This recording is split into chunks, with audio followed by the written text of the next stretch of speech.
এসেছি আরেকটি নতুন ভিডিও নিয়ে। এই কাজটি করছি কাশীপুরের রঙ্গিলাডি গ্রামে। এই ওয়ালটিতে একটি গাছ হচ্ছে, গাছের মধ্যে কিছু পাতা আর কিছু পাখি থাকবে আর নিচে কিছু ফুল। প্রথমে চক দিয়ে এঁকে নিয়েছি, আর প্রথমে আঁকার পর ওগুলোতে রং ভরছি।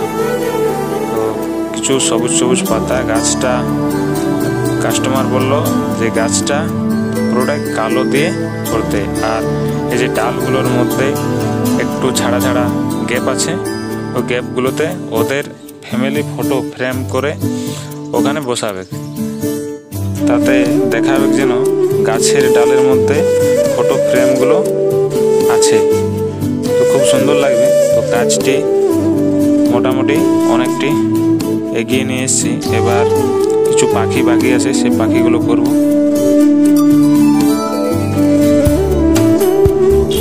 আর এই সুইচ বোর্ডের মধ্যে একটি পাখি এঁকে দিয়েছি, যেটা মনে হচ্ছে সুইচ বোর্ডের ওপরে পাখিটি বসে আছে। ক্লায়েন্টের এটা কিন্তু খুবই পছন্দ লেগেছে।